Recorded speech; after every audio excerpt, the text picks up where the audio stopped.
For Amsamat, it is Kala Laidilam, Batam Tillukunagarnu, and a lot of work has gone into it. And I would also like to acknowledge our founding fathers, Professor Alamu Abbabe, Professor Solomon Hailemariam, Professor Goale. Let's also give them a big hand. Because I was just talking to the president and I was saying, if things are so difficult for us sometimes to get things done, Aungize, how difficult it would have been for them 50 years ago. And so it is their vision, their sincerity, their work that has brought us to this level. So thank you, moderator. I know that people have told me that you are very strict with time. You told me 7 to 10 minutes. So this presentation, we are doing it together with Dr. Fisum Lemma, who is the veterinarian with the Unity Park Zoo, and myself. Yeah, next slide, please.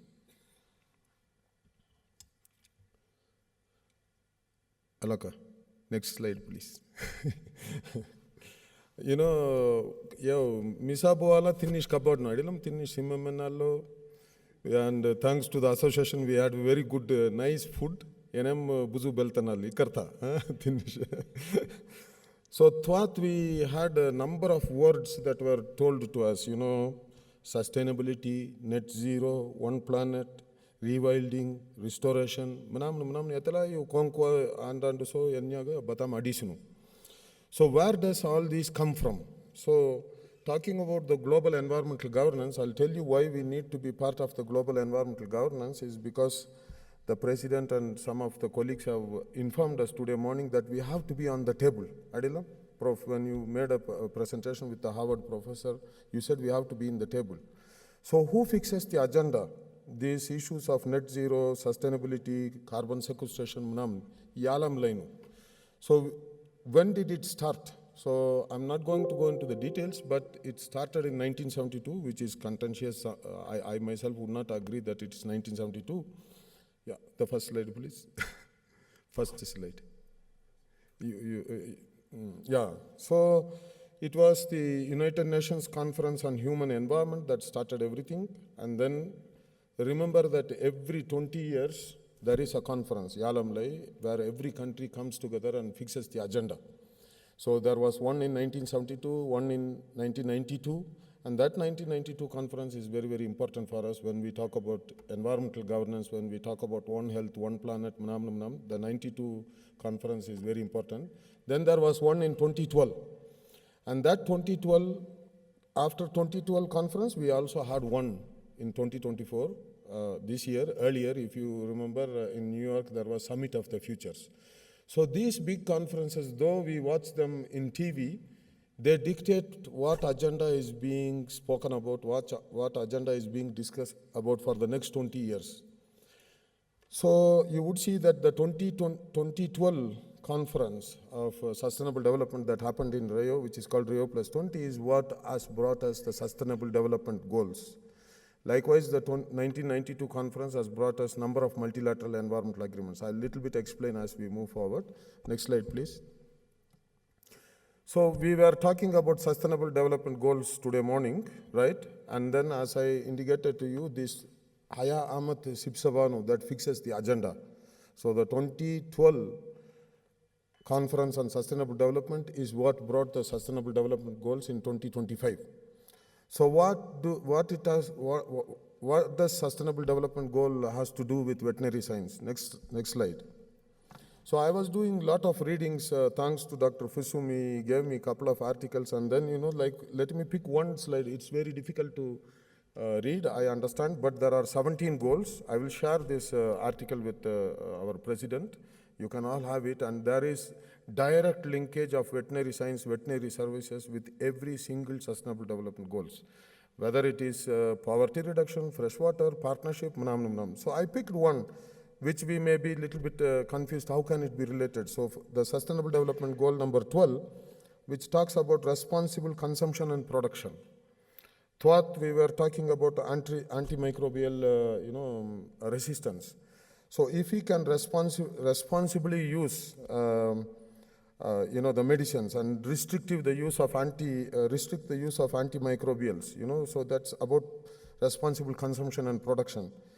Similarly, when when the changing consumption pattern to use the entire animal more efficiently, that is also responsible production and consumption. The third one, for example, it was discussed very elaborately, it was discussed, which is about, the feed for the cattle, the feed for the livestock. So as you all know that, one of the biggest deforestation driver is in Amazon is about growing corn for cattle feed in North America. So how can we actually have appropriate feed that actually will not compete with the human needs? So that's production and consumption. So veterinary sciences and services are very much integrated with all the SDGs. So I'm not going to the detail of all the 17 of them, but I just gave you a glimpse of even how the responsible production and consumption is interlinked. Next slide, please. So these big international conferences every 20 years, they have brought out number of multilateral environmental agreements. Agreement ochu Karbual. Sometimes we may wonder environmental agreement nu sintunu asarnu asarawulatunu asaramistunu hayanu minam. But atakale there are simint mato environmental agreements that one way or other dictate what veterinary science and services practitioners do on the ground. And it is categorized into 5 different topics. One is wild animals, which we heard a lot today morning. So you need to see, okay, what are the agreements that are discussing about wildlife and human interaction. Ulatenia land, Sosthenia water, Arathenia chemicals, Amisthenia, of course, air. Next slide, please. So just to give you an idea about how these multilateral environmental agreements are categorized, there are many. Next slide. Okay, in spite of all these conferences, in spite of all these agreements, Simundmato agreement chalo. In Ethiopia, we have signed more than 20 agreements. You need to go and look at what are the agreements that actually are having an influence on veterinary science. But what's happening with the issues, what's happening with our environment? The dominant feature of the socio-economic trend is that the economic activity of the human enterprise continues to grow at a rapid rate, which is influencing everything. So you have on the left side the socio-economic trends, on the right you have the earth system trends.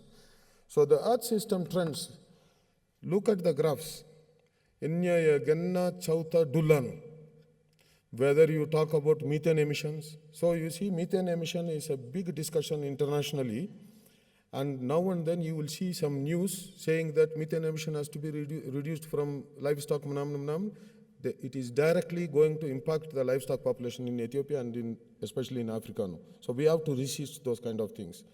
Whether it is methane emission, whether it is carbon dioxide emission, the use of nitrogen fertilizer, the ozone hole depletion, everything is aggravating, and it is continuing to aggravate, including the temperature. For example, those of you who are in climate change arena, you will understand that globally, the Paris Agreement, next month there will be a COP29 meeting. This month there is a COP16, which is Convention on Biological Diversity, and next month there will be a climate change COP, which is COP29, Conference of Parties,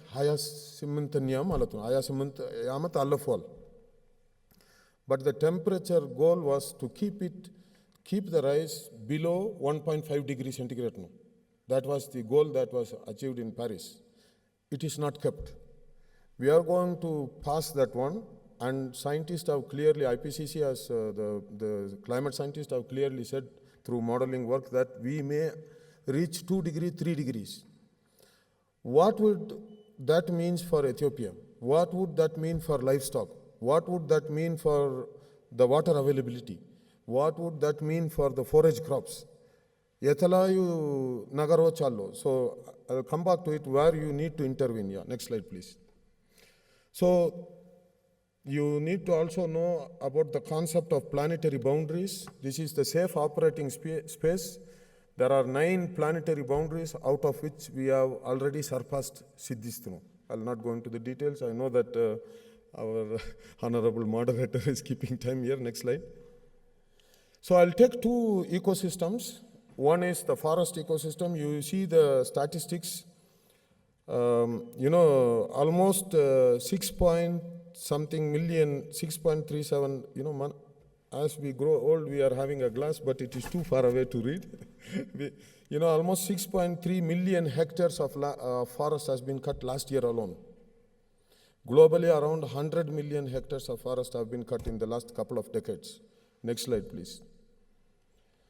That is also contributing to the climate change. So last year alone, there were 3.7 billion metric tons of carbon dioxide equivalent that has been sent into the atmosphere. We are already talking about a temperature range of almost 2 degrees centigrade increase.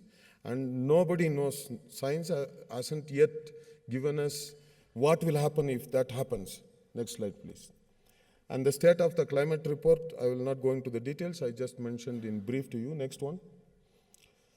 And the ecosystems are providing a lot of services, and the ecosystem services which include supporting service, regulating, provisioning, socio-cultural. And here is a table that clearly indicates how the livestock systems are benefiting from the ecosystem services. Next slide. And when it comes to wildlife, in the last 50 years, there was 73% decrease of wildlife population across the world. And we were talking about zoonotic disease, Ethelayew disease now. So the drivers are very many, deforestation, so everything is interrelated. So, the question is, how can livestock sector be able to mitigate these impacts that are coming and adapt to the changing environment? Next slide, please. So I also want to bring to your attention that, almost 14% of our country, Ethiopia's landmass, is designated as protected areas. They are also having a severe impact, deforestation, wildlife numbers are reducing. You need to also look into the interlinkages. Next slide. Am I keeping time? No? No? 1 minute, okay. So as a country, Ethiopia is responding to these challenges. And that is the thing that when Professor today morning, when he spoke, that we have to be on the table. So my question for you, I will share, the slide is shared. Since 1994, Ethiopia is taking a lot of actions for climate change issues. Are we on the table setting the agenda? I'm not asking for a new ministry, I have no mandate, but are we on the table to showcase that the livestock sector should be taken care of? Because if I am not wrong, the highest number in terms of population, livestock is in Ethiopia, in Africa. That means it's a resource that needs to be protected, that needs to be saved. Are we part of this agenda? So now my question is, how many veterinary science professionals are traveling to Colombia with the government delegation to discuss on biodiversity issue? How many number of veterinary science delegations are traveling to Baku, Azerbaijan next month with the government delegation to talk about the agenda of climate change? Kalello, that means you need to seek a place in the table to fix the agenda. And I was looking, and then, we have this Ethiopia's long-term low emission and climate resilient development strategy, livestock sector, Baji Ustuniallo. But as I understand, we also have, the separate climate resilient document, which is for agriculture and forestry sector, livestock, Baji Ustuniallo. How many of us know that? How many of us know what the agenda is? So we are asking, as a whole, we were asking $300 billion because our implementation of our Arangwadi economy plan is incumbent on the support that comes from outside, because we did not cause the climate change. It's a climate justice issue. So how much of that money is supposed to go to livestock sector? Do we know that? If you don't know that, then the right question that you asked is, are we on the table? Next slide. I'm going to finish. Next slide, please. Yeah. So similarly, for biodiversity also, there are a number of agreements which Ethiopia has signed. You will see that Convention on International Trade in Endangered Species of Wild Fauna and Flora. Are we part of it? So likewise, you have the Migratory Species Agreement, the Biodiversity Agreement, so ensure that we are part of it. Next, please. So my organization, I come from NABU, the Nature and Biodiversity Conservation Union. It is the first regional environmental NGO that has been approved by government of Ethiopia last year, and I thank government of Ethiopia for that, because the rest of most of the environmental NGOs are based in Nairobi, but we are the first, and we hope that there will be many, many more. So we work in Kafa, Ilubabur, Yayu, and we were instrumental in setting up the Biosphere Reserve. Biosphere Reserve concept is also something that's highly related with livestock. Next slide. I wanted to give you one example. Because of lack of time, I'm not going to call Dr. Fisum to come to the podium, but we all know that we have a zoo within the Unity Park, Zoo and Aquarium, with the Grand Palace Unity Park, Zoo and Aquarium. And it is, I would say, one of the best case examples of how a veterinary science profession is directly impacting conservation. So the conservationists have been fighting for a long time in Ethiopia, saying that, okay, where do we have a place to, quarantine, to breed? Do we have, because we are losing, we are still, some of our colleagues are still trying to find, the lion species in Bonga. They said there were sightings, but they couldn't find. So how do we do that? So there is a direct linkage, how the zoo within the Grand Palace is, helping conservationists in Ethiopia. And as you would see in the picture, earlier the zoo was simply meant for, happiness for general public, but now it is also a place for conservation, research, and also education. So I would also suggest, please, while you network during tea time, talk to Dr. Fisum. He has more information. Next slide. Last one. So one, the global commons are in threat. So Ganna, Chauta, Dullano, don't forget that. All the graph is like this. Temperature, carbon dioxide emissions, methane emission, minam. So, but etala chigarla in alana, wanna chigaralu. Ethiopia is one among the 7 countries which is severely affected by climate change because of our topography and lot of socio-economic issues too. Ulatenya, there are a number of responses at international level. I said Simuntumato agreement ochalo. There are goals, indicators, national strategy. Are we on the table? That's a question that I will leave to you, all of you, because you are going to have a lot of discussions tomorrow. You are going to fix the agenda for next 50 years. Then there is interlinkage. So I was very, very impressed when our president and others spoke in the morning that you all work in rural area, you are nation builders. But there is a linkage between the local, national, and international level. I think we need to know that. So is the veterinary education providing that linkages, that awareness? And the last one, a systems approach is very, very essential. I will not elaborate on to it, but we all know that we cannot, I was sitting with Atomomo, who was a nutritionist during lunchtime. So he said from the box good day conquer, now you changed it to the silo good day. No, I said it's not the silo, but it is the systems thinking. We need to think in systems. We are interlinked together. So how do we do it? And that's a question that I think the association will also address. So I think I would appreciate the association for picking up this particular topic, one health, one planet, one welfare issue, because we have only one earth, as we all know that, and we are traveling in it. And this picture was prepared in 1972. I think it's still relevant, because as we are trying to move forward, somebody is trying to, cut the ship into two. There are a lot of external factors that are also influencing. I stop here. Otherwise, I think I'll be shot by the moderator. Amasikanalu, Batam. Thank you.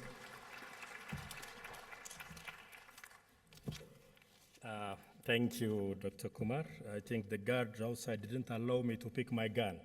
Had that not been the case, I would have done that. Anyway, I'm kidding. I really appreciate the talk, and I hope you all have enjoyed it, because he was emphasizing on those important global issues and agreement and the position our country has at this point in time. So as a professional, we need to take assignment, and we need to be vigilant on those issues, and we need to make aware about the cases. Thank you very much, sir, once more again. And the next speaker will be Dr. Siphon Moore, and he will be talking about emerging and re-emerging zoonotic disease, a One Health approach. Oh, sorry, madam. I thought it was a man. Meanwhile, I would like to call Professor Alamayo and Dr. Alamayo Hailemariam to be rapporteur. I should have called you earlier. I apologize. Madam, please.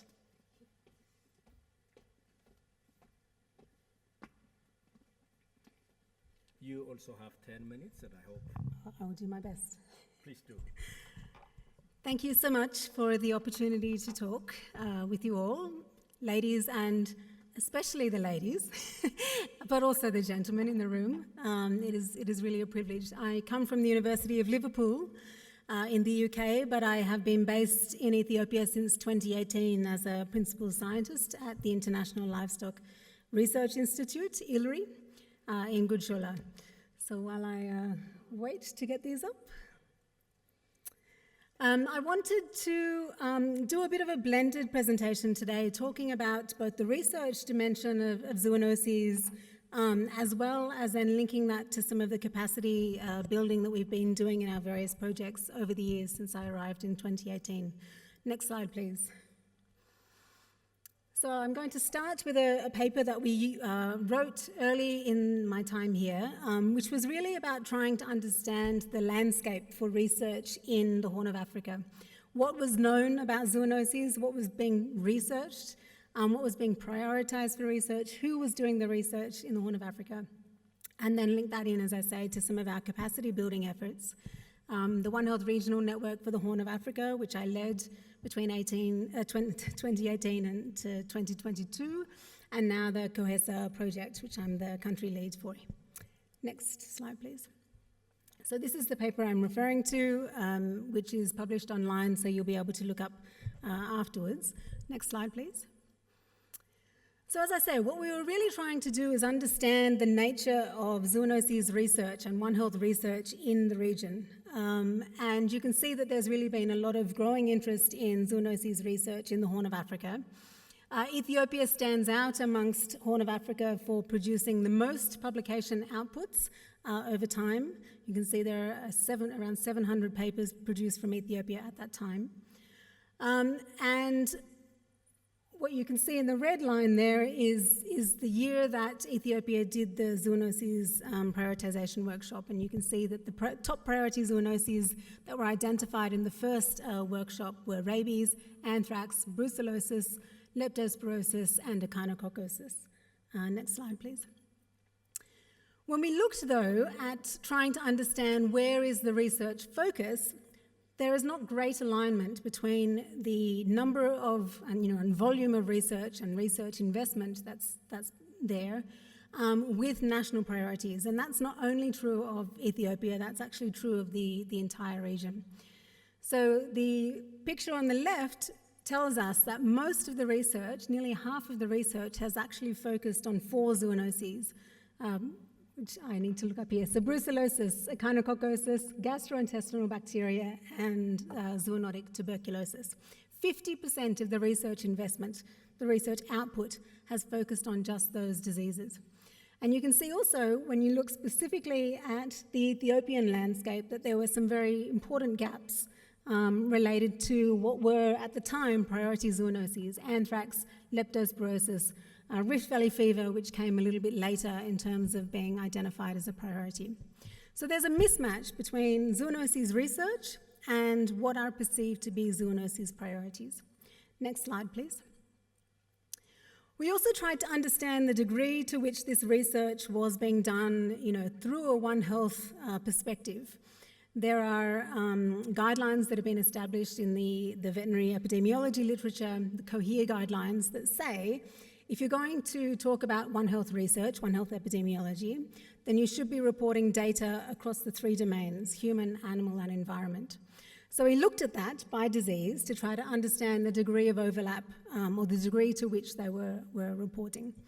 And you can see that there are actually very few diseases where there is bona fide One Health approaches being taken. Most of these diagrams are spheres that are separated with very small overlap, which means that most of them are reporting single sector data, and we don't have the ability to think about the problem from a One Health perspective because the data isn't being presented in a way that is unified. Next slide, please. And then finally, we wanted to understand who's doing the research and with whom. On the top slide, it's a very messy network that shows quite strong linkages between Horn of Africa and particularly the US and the UK as being primary international areas. And there's a downside to that, right? That might mean that research investment is very much international focused, foreign-led. If you look at the Ethiopia scenario, it's a bit of a different picture where those linkages with the foreign countries is less well developed. And that might also then point to the fact that there might be less research investment, less opportunity to bring in research income through linkages to high-income countries.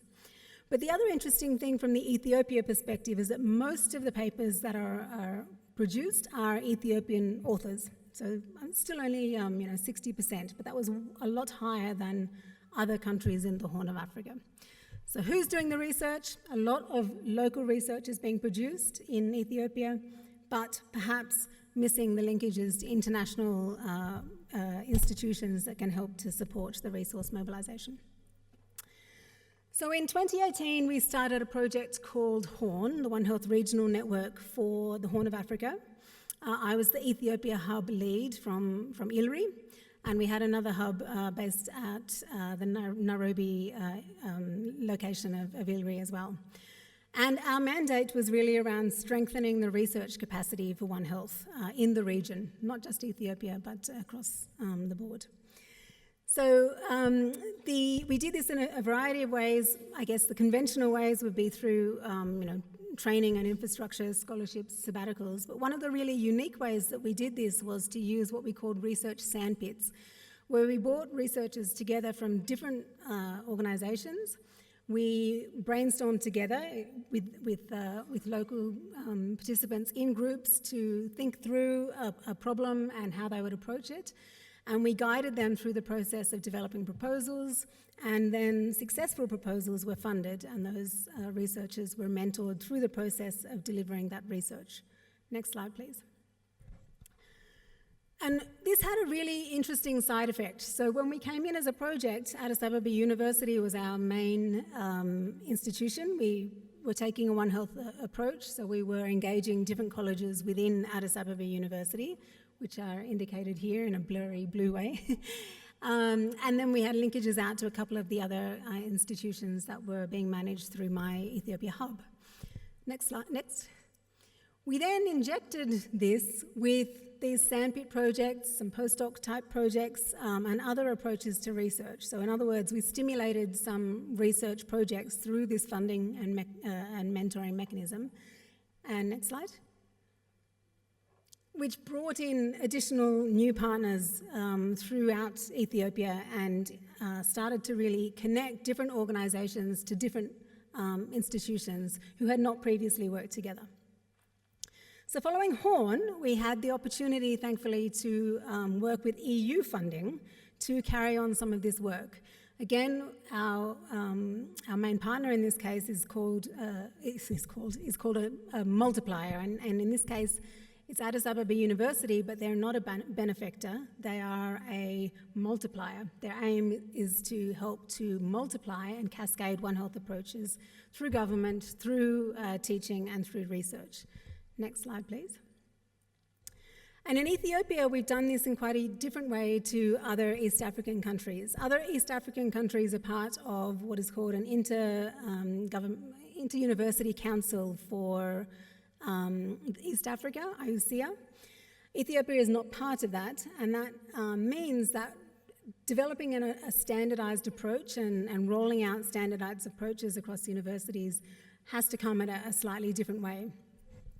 In COHESA, we first of all did a baseline to evaluate the One Health landscape.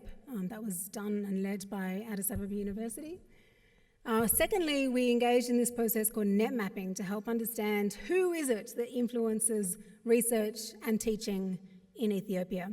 Who are the key institutions? What are their roles? What is their influence and power over that dynamic? Then teams came together to develop guidelines around how do we roll out One Health in curriculum, in research, and also in high school education. So this was a very esteemed group of people who produced guidelines for introducing content across the curriculum. And then finally, and this is just in the last couple of months, JIMA with Addis Ababa University have held a summer school to teach and train academics at other institutions on One Health and on these guidelines.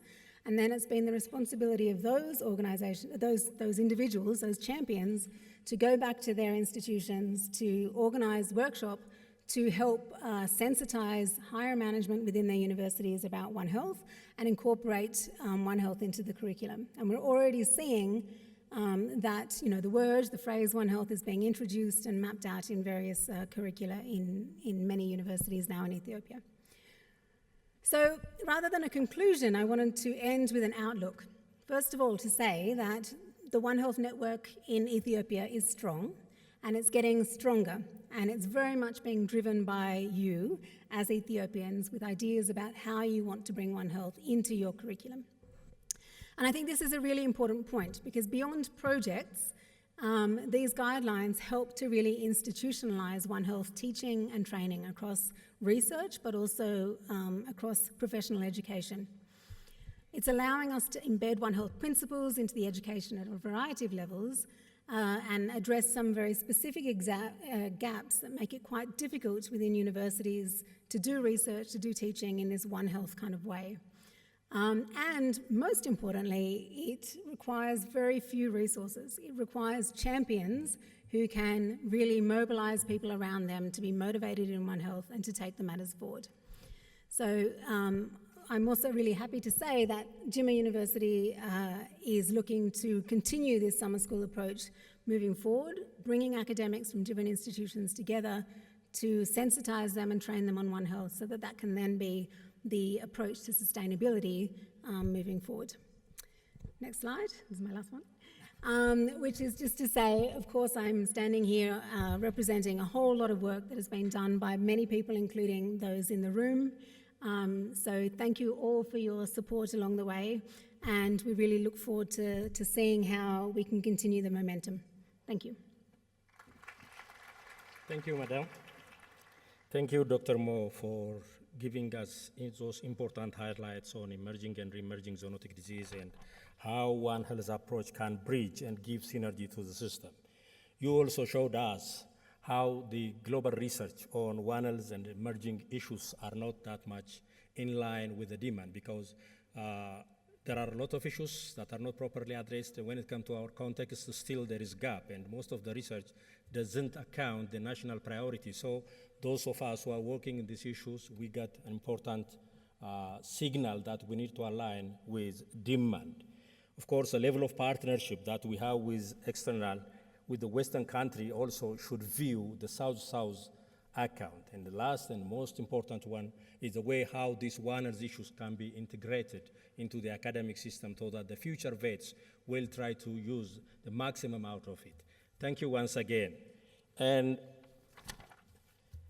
the next speaker again is going to be Professor Al-Sabra Signalari on the same topic, One Health approach to control vector-borne disease.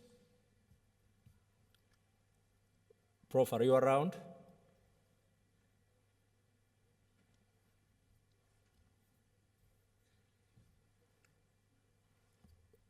Professor Al-Sabra, One Health approach to control vector-borne disease. Sorry? Okay, is he representing him?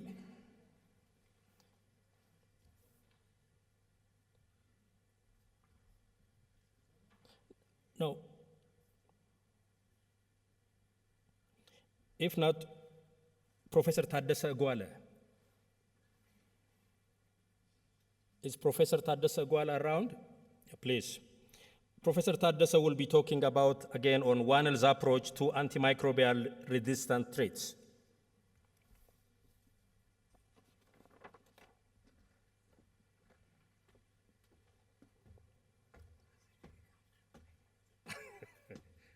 Please, the floor is yours, and try to stick to the time we have. Thank you, Professor Kassan. The topic of my presentation is a little bit modified, AMR current status and the role of One Health approach to fight against AMR. Next slide, please. This is the outline. I would like to briefly talk about AMR overview and the global impact of AMR in Ethiopia, and the driving force of AMR, and why One Health in AMR, and major tools or approach to fight AMR. And finally, conclusion. Next slide. AMR is overall, the discovery of antibiotics, as you all know, is one of the greatest achievements of the 20th century, and it was life-saving for diseases caused by different bacterial pathogens. Unless appropriate action is taken, decades of progress in health and medicine is being jeopardized due to resistance. When we say antimicrobial resistance, it occurs when the bacteria, virus, and the fungi, as well as parasites, change their over time, and they are no longer respond to antimicrobial to which they were originally susceptible. There are different types of resistance, intrinsic and acquired resistance. When we are talking about AMR, we are talking only about the acquired ones. When the antimicrobial resistance in any bacterial, for any bacterial pathogen occurs through time, and it is inevitable for most of the drugs, but what human beings do always speed up the process of the development and the spread of antimicrobial resistance. Next slide, please. This is the timeline for the discovery of antimicrobials. And as you see in the 1942, around 1965, most of the drugs were discovered. And when you go to the 2010, there are few drugs coming into picture, and most of the drugs we have today are those produced earlier, and there is no antimicrobials coming to the market. Next slide, please. This figure also showed the timeline when antimicrobials are produced and when the first report of antimicrobial resistance was reported. For most of the drugs, if you see, except few drugs like vancomycin and erythromycin, they take to report antimicrobial resistance within 2-3 years of their discovery or deployment into the market.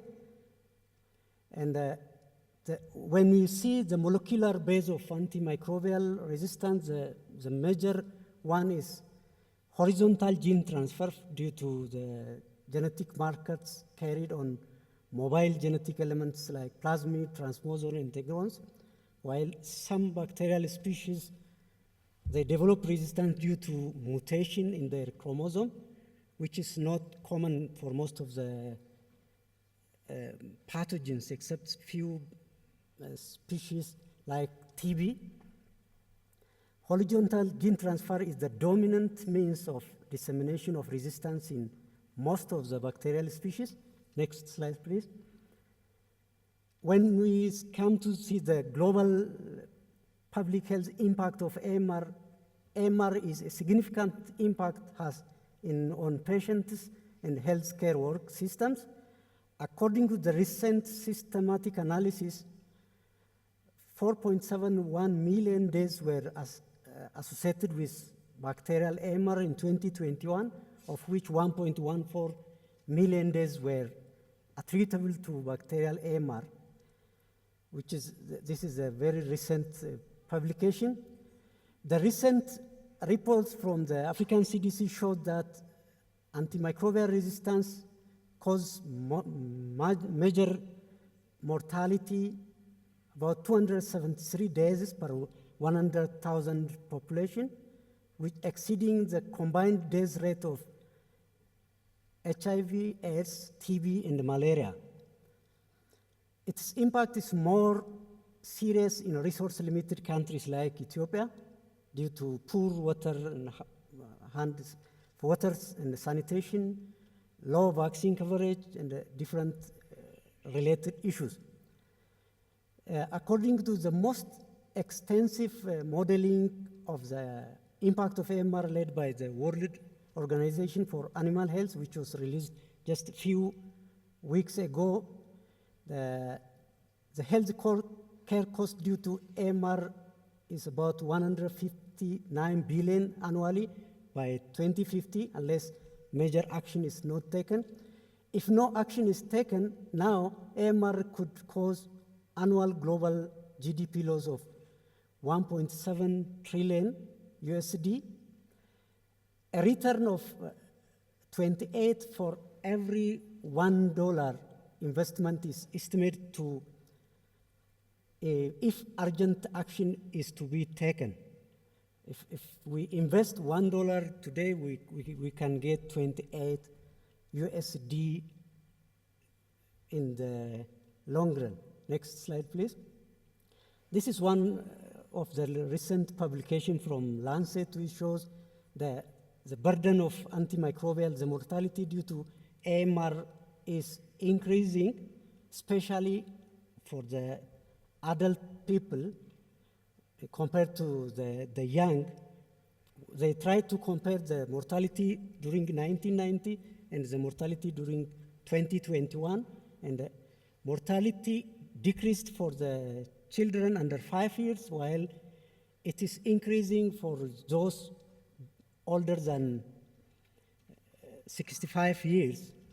This is the main reason they put down is the decrease in young is due to drug resistance. Streptococcus pneumoniae decreased in young due to provision of vaccine, and widespread vaccination being done, and the wash activity is also increasing in children in hospitals and healthcare facilities. Next slide, please. This is for Ethiopia. The number of deaths associated and attributable to AMR in Ethiopia in 2019 was also higher compared to other causal agents, diabetes and the different disease conditions seen there. The major pathogens associated with this are Klebsiella pneumonia, Streptococcus pneumoniae, E. coli, and other pathogens. In Ethiopia, another example is a recent review of AMR works done for bacterial isolates from humans, animals, and the environment showed highest resistance rates for isolates from humans, followed by environment. They have tried to compare, and the antimicrobial resistance for some bacterial species was higher for the isolates from environment, which shows that the environments can serve as a reservoir, and there is a chance of transmission from the environment to human and from human to animal as well, from environment to human as well. Next slide. E. coli isolates from intensive commercial dairy farm in central Ethiopia showed higher rate of resistance to drugs like tetracycline, streptomycin, and sulfamethoxazole and trimethoprim, compared to those from small-scale dairy farmers, which shows that commercialization or intensification of a farm leads to higher use of antimicrobials, leading to AMR. Next slide. What are the driving force for AMR? The main driving force are increased use of antimicrobials, whether it is rational use or irrational use, poor IPC practice, and the exposure to healthcare facilities like patients in ICU, being immunocompromised, and other factors. Irrational use of antimicrobials in agriculture as a growth promoter for prophylaxis is also the major factor from the animal side. Why One Health? One Health is an integrated, unifying approach which needs for the suitable build balance and optimize the health of people, animal, and the ecosystem. One health approach is particularly important for MR because the antimicrobials we use in humans go to the environment, and those we use for animals also go to the environment, making the environment the reservoir for antimicrobial agents as well as the drug resistance genetic markers, which can be disseminated to humans and animals. Next slide, please. What are the major tools and approach to fight AMR? The next slide. There are about 6 options I have put here, and we can go through each of them. Next slide. The first one is improved water sanitation and hygiene, WASH. They call it WASH, and IPC, as well as biosecurity in the case of human.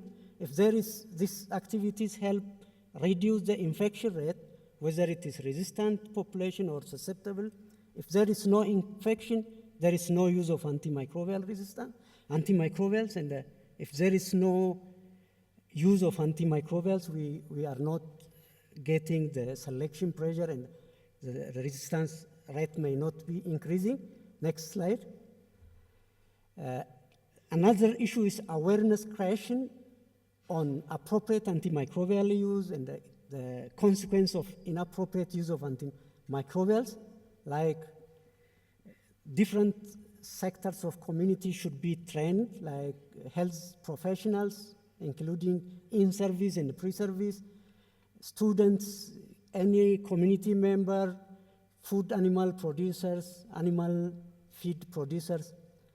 There must be a strong platform for all actors to engage in this awareness creation in collaboration. Okay. Integrated One Health policy, regulation, guidelines, and antimicrobial and antibiotic stewardship program. This is also another important point where it should be accompanied with accountability. Anyone should not be able to prescribe drug as he wish, and anyone should not use as he wants. Next. Promoting integrated surveillance system is another component. Surveillance is an important component where we have to focus on the antibiotic consumption rate as well as the rate of development of antimicrobials, especially for selected pathogens. Some countries use indicator organisms for gram-negative organisms like E. coli and Enterococcus for gram-positive, and for better understanding of the molecular mechanism behind. Enhancing detection capacity of public health and the veterinary laboratories. There is a recent report from Africa CDC which shows that only 1.3% of the public health laboratories in 14 African countries have capacity to detect antimicrobial resistance. This should be strengthened. Another issue, especially for vet sector, is elimination or reduction of routine antibiotic use in food-producing animals.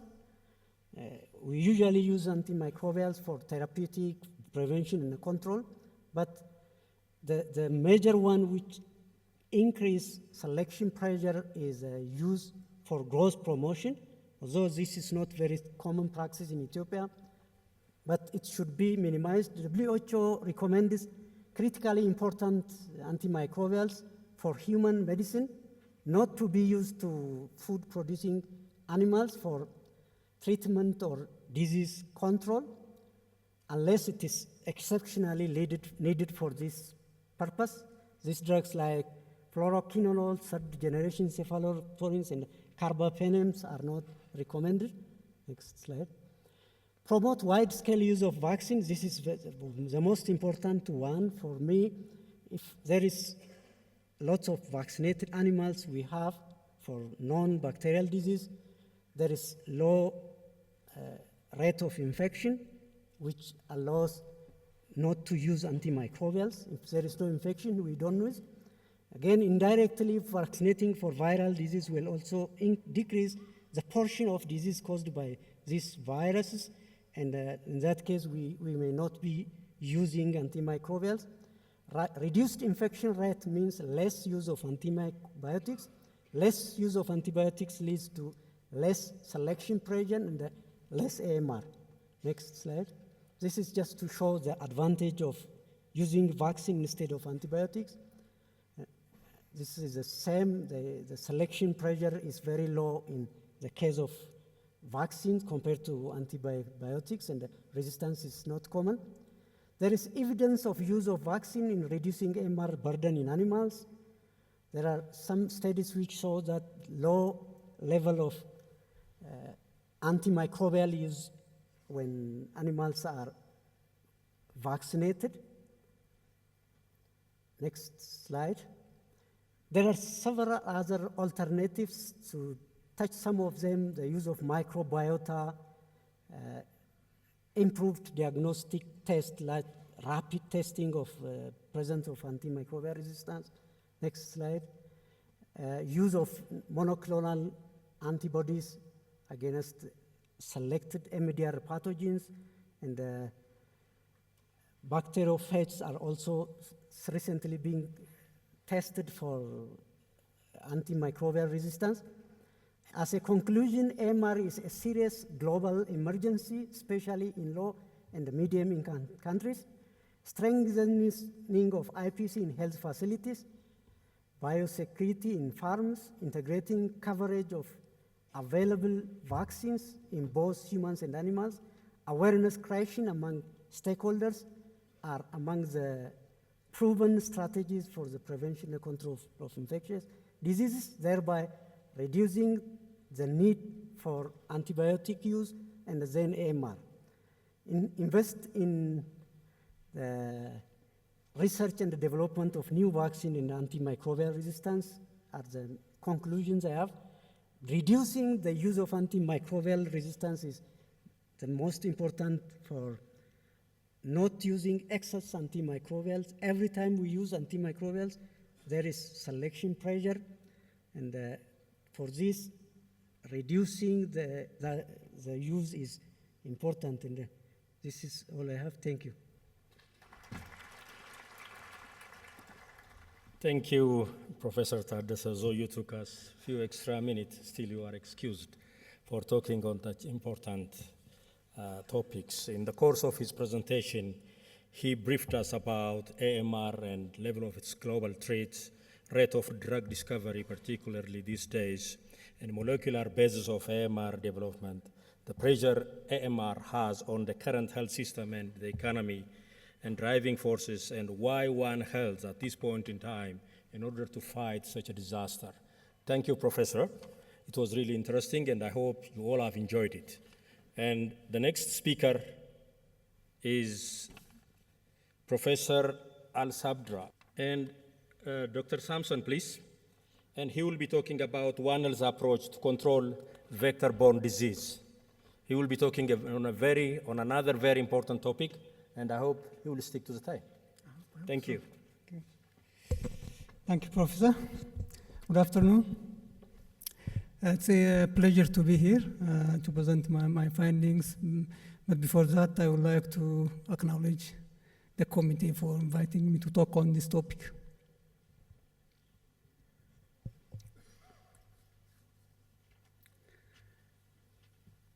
So I'll be talking on One Health's comprehensive approach to control vector-borne diseases.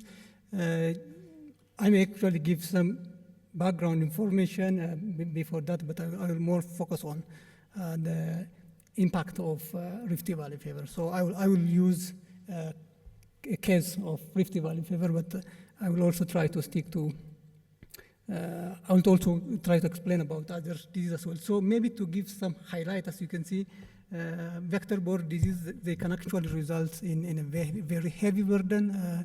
So as you can see from the slide, vector-borne disease can account around 70% of all infectious diseases. So this is very staggering. I'm still on the first slide, please. Yeah. So it's around 70% of the global infectious disease is actually from vector-borne disease. But if you see the global distribution of the vectors and the vector-borne diseases, as you can see from the slide, it's really very struggling. If you take, for example, Japanese encephalitis, a vector-borne disease, nearly 3 billion people are actually at risk. So generally, more than half of the global population is at risk of vector-borne disease. Next slide, please. So the impact of vector-borne disease is especially very severe in tropical countries, as you can see on the graph, including Ethiopia. So the burden is very high. So this is the mortality from vector-borne disease. It's a bit old data, but it can actually indicate that the impact of vector-borne diseases, especially in tropical countries. Next slide, please.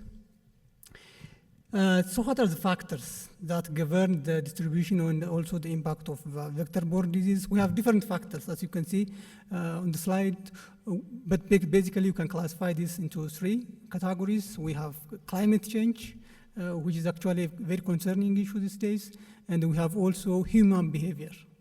And there are also other factors which are related to the pathogen, specifically mutations. So if we see, for example, the human behavior, there are urbanizations, there are also global travel, there are deforestations, and there are also weakened the public health infrastructure, especially due to war, due to natural disasters. So these things lead actually in change in disease ecology. So these factors actually contribute in change in disease ecology, and these are some of the main factors that govern the global distribution and also the local distribution of different vector-borne diseases.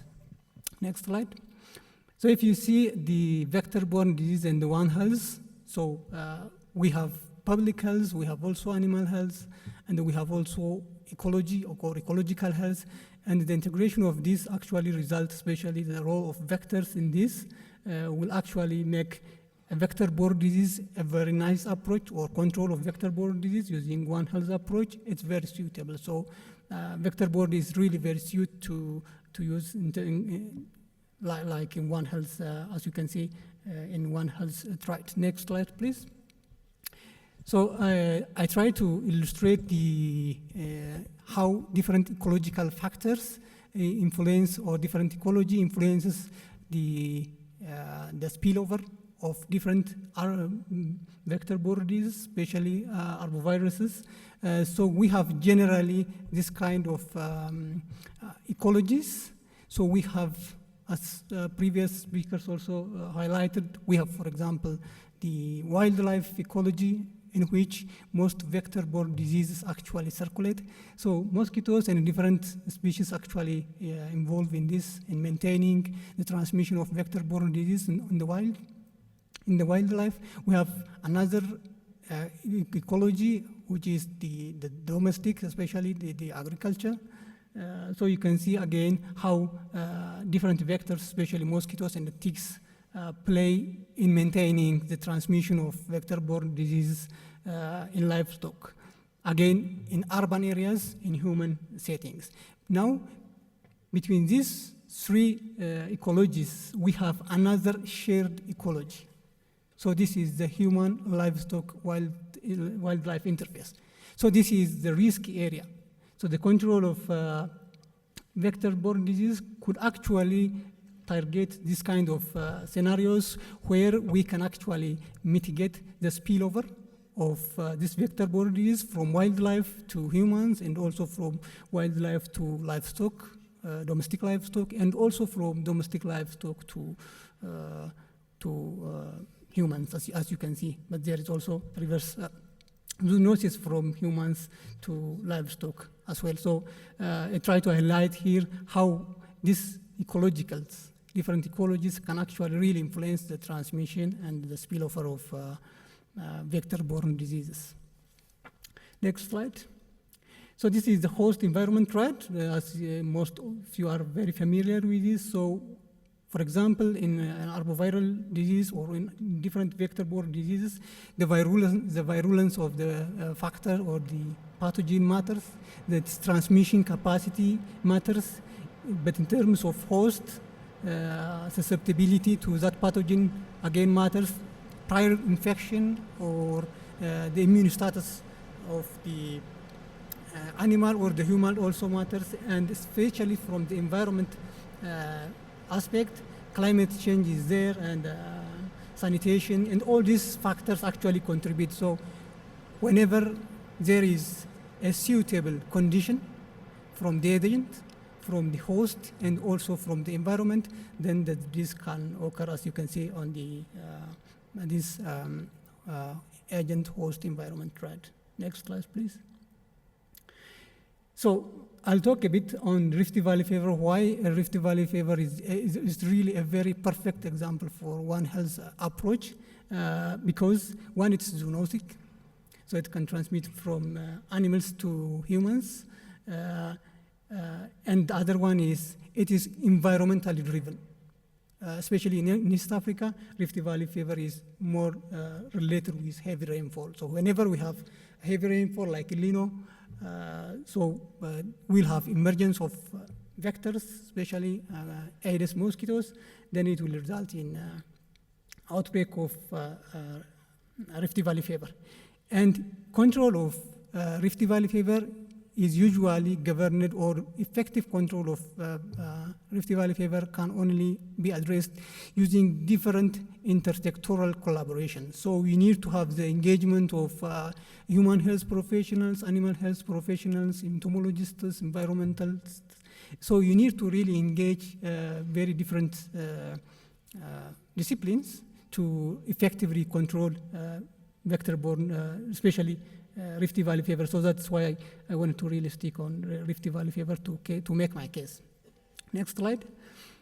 So Rift Valley fever, it's a mosquito-borne zoonotic disease. As you might know, it's a viral disease. It's most endemic in Africa, as you can see in the map. It's very serious outbreak of this disease from different African countries. But outside Africa, the disease is also reported in Yemen and Saudi Arabia. So these are the only two countries outside Africa who reported the disease.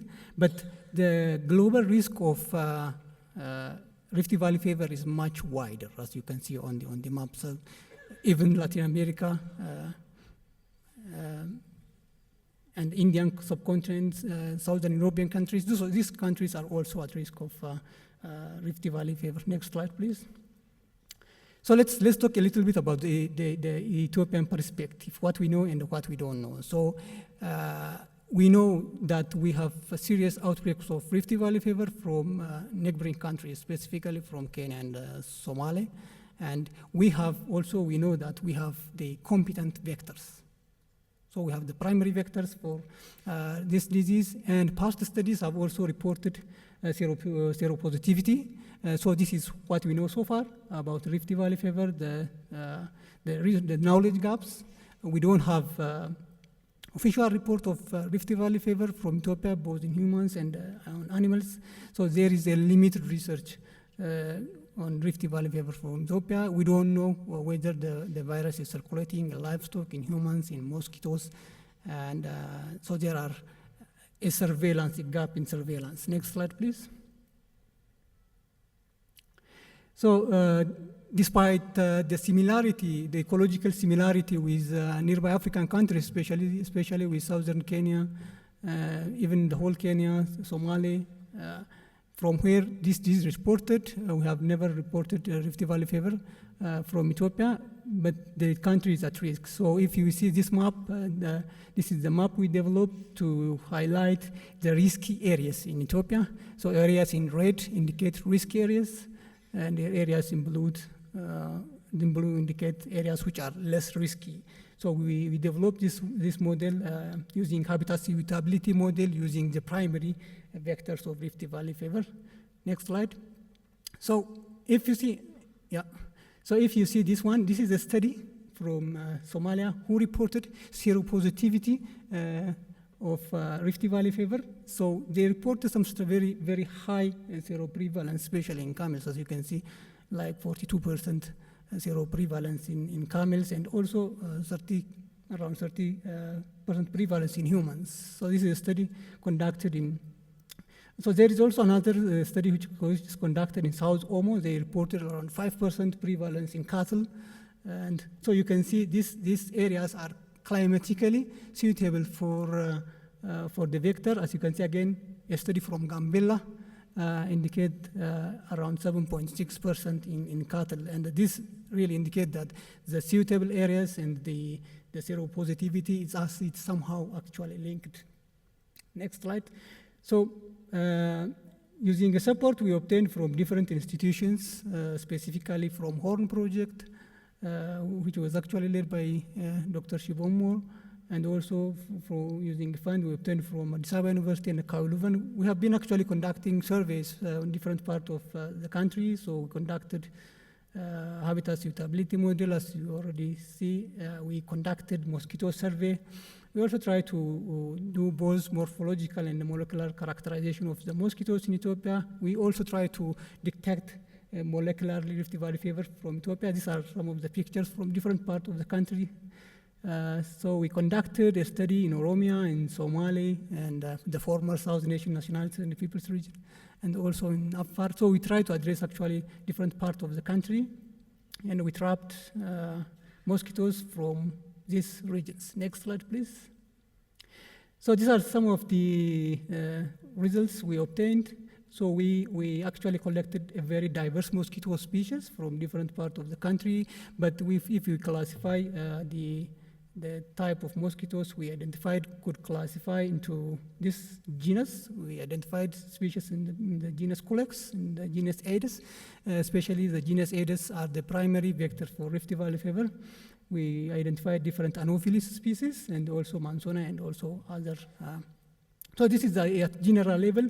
If you see on the picture on the right, so that is a mosquito from one trap. It's a catch which we conducted in a small city called Galalo in Afar, and you can see we collected nearly 3,600 mosquitoes from a single trap, which is really an amazing number. So it's a very high burden.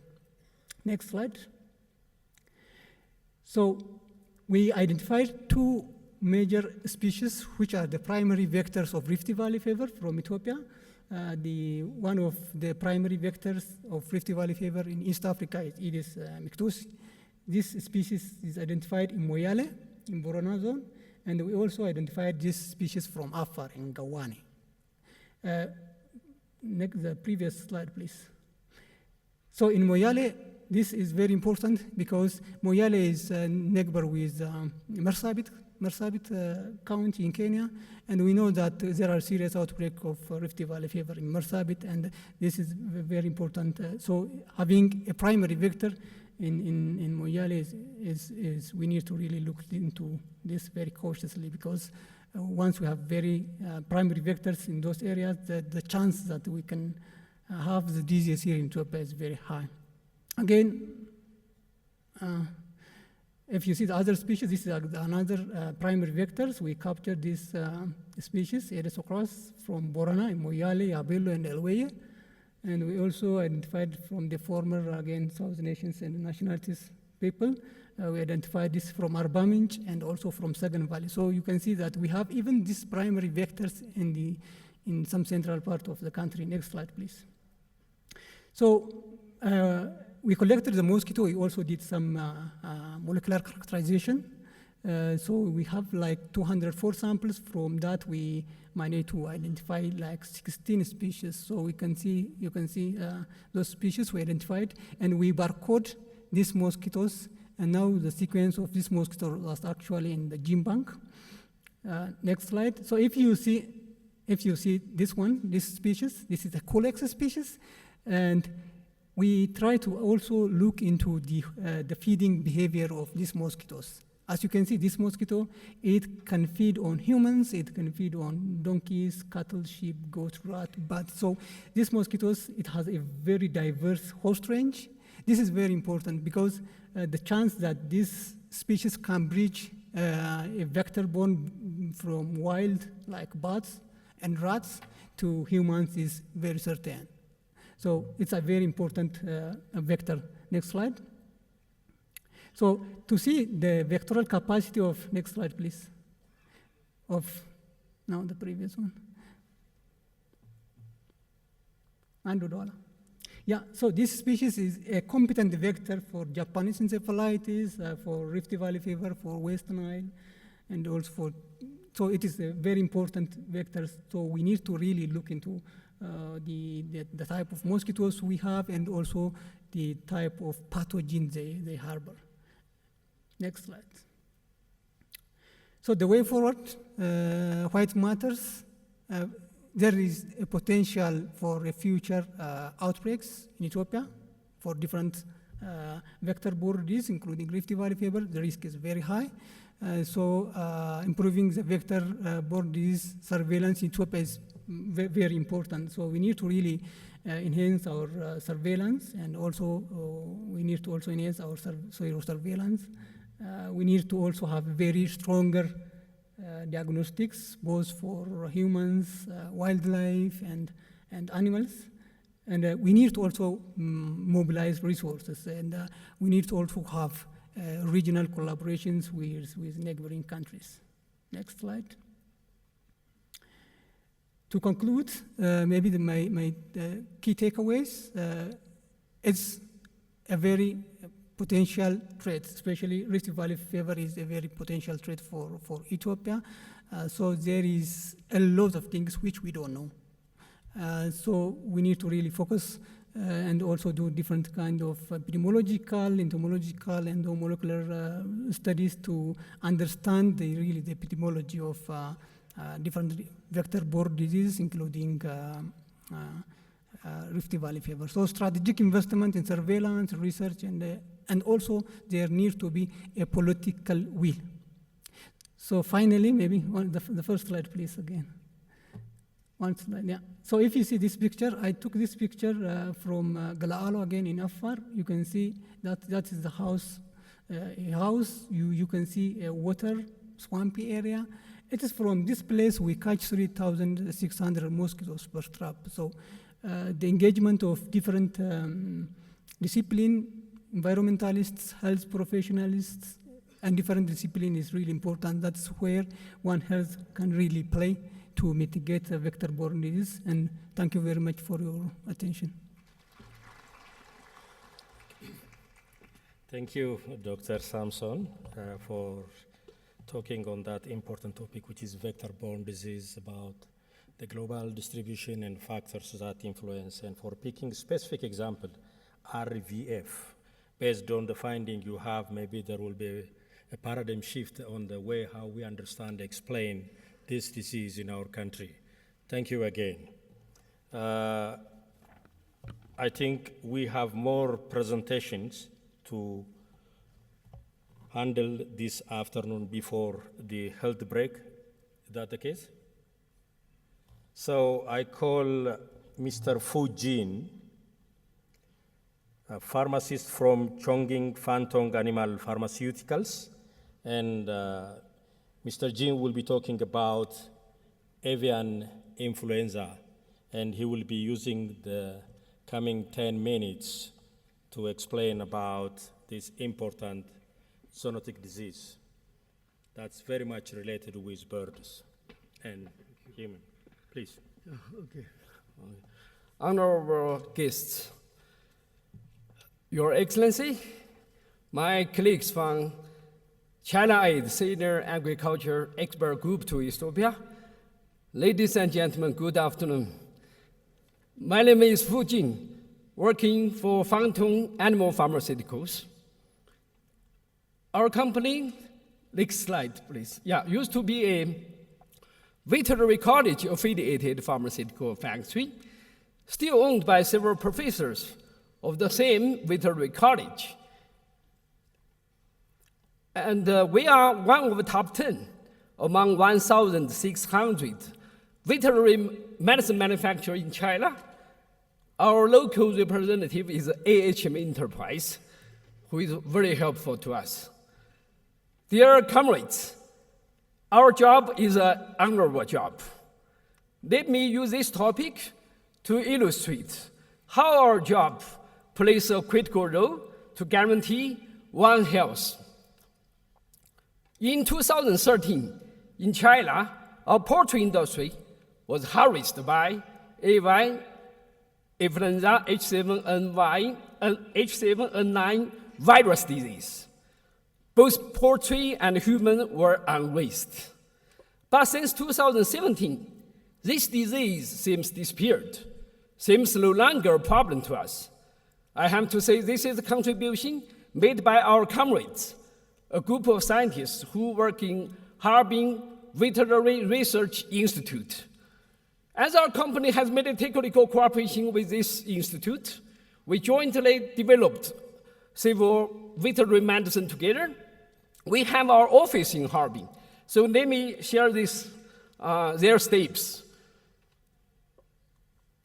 Next slide, please. The disease debuted in eastern part of China, along Yangtze River Delta area. It invaded several provinces and cities like Anhui, Jiangsu, Zhejiang province, and Shanghai city. And beginning, most people didn't know what exactly it was. The first wave of pandemic results 100 people infected. Immediately, next slide, please. Immediately, our comrades started tracing. They soon found the virus was existing in live poultry. And markets where live poultry are sold, they started the virus get from poultry and from human, and discovered that the virus isolated from poultry does not have any pathogenicity. However, after it replicates inside human body for one generation, it can acquire a crucial mutation which enhanced its pathogenicity and even make people to die in severe cases. Next slide.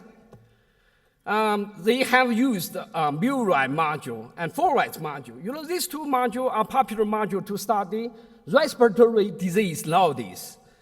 They inoculate a virus to a Forwright and put him together with 3 other healthy Forwrights. There is no chance for them to get contact with each other.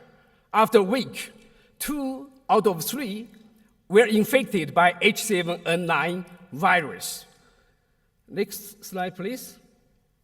This suggests that if we do not intervene, H7N9 virus may become a human transmissible virus. There is a risk because they have used MAMO module.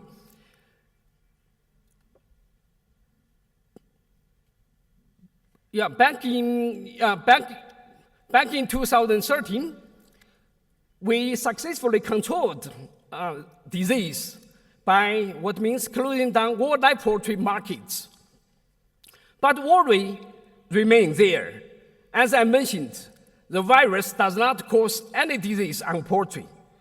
So it may be transmitted among poultry quietly, keep mutating, keep evolving, and become a pathogenic source. Another worry, it keeps affecting human from birds.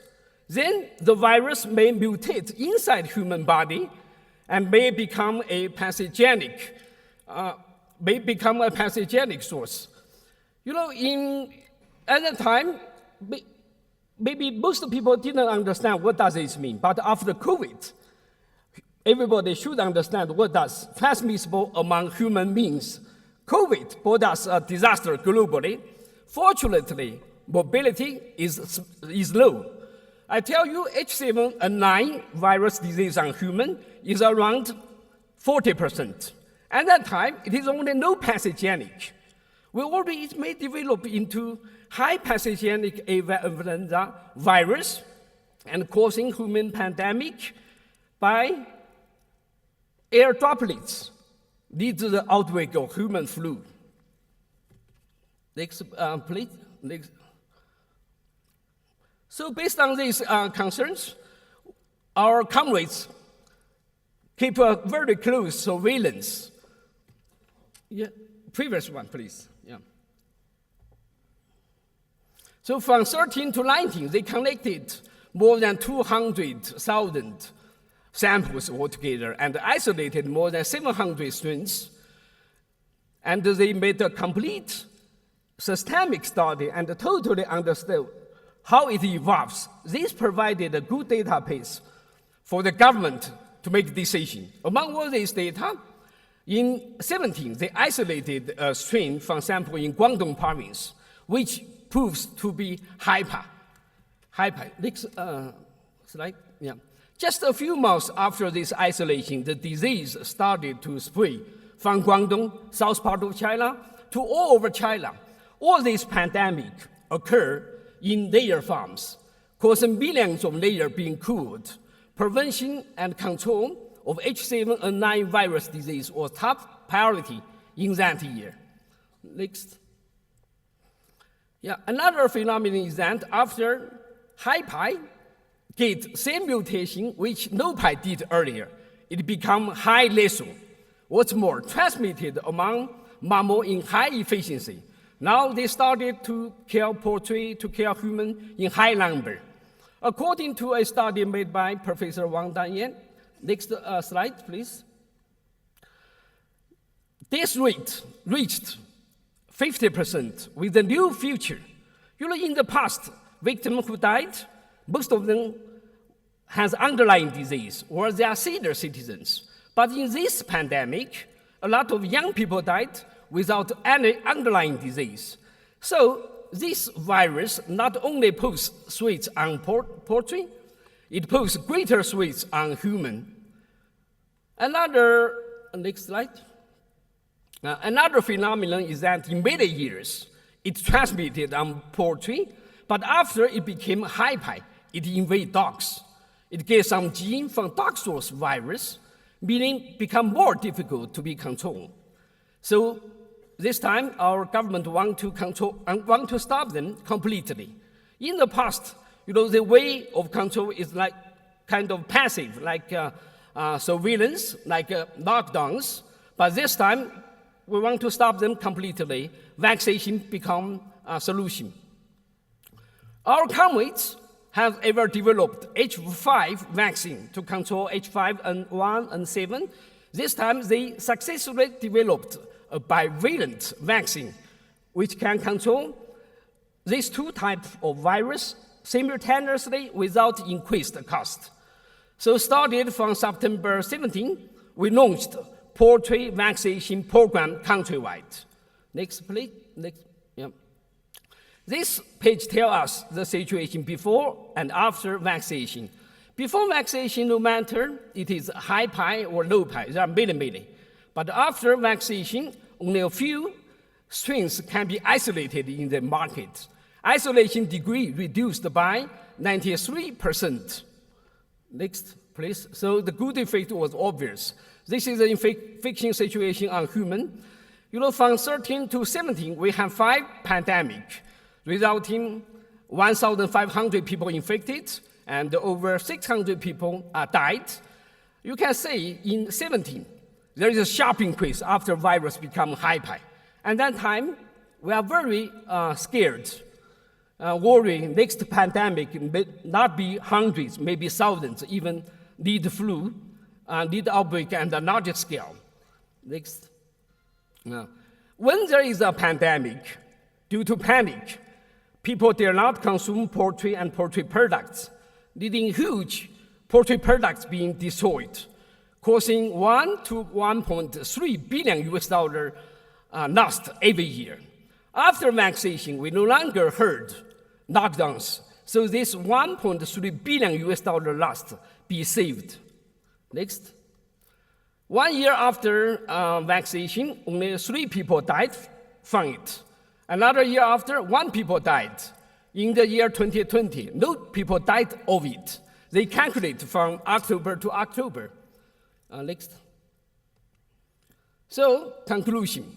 Poultry vaccination of H7N9 virus disease not only stopped infection on poultry, but more importantly, stopped an emerging pandemic in human in its cradle. Next. Nowadays, when we talk about biosecurity, a lot of people immediately think that is people wearing overalls or farming buildings are protected by positive air. This is a physical isolation, small part of biosecurity. And I think vaccination plays more important role. I acknowledge our colleagues who engaged in this research and prevention. This is a P4 laboratory. Our comrades isolate the virus. I thank you for your patience. Thank you. Okay. Yeah. Thank you, Dr. Jean. Now, you can go. I really appreciate the brief that we had on avian influenza and the research hustle they had in their home place and how they developed vaccine and how they managed to reduce the disease in animal. And he showed us the impact of reducing disease in birds were significantly influenced the number of people suffering from the disease. So an experience of this sort is very relevant to our context, and thank you once more again.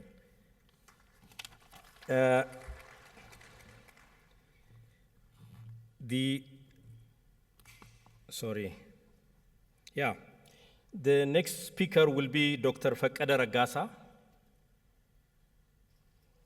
Dr. Fakada, are you around? Okay.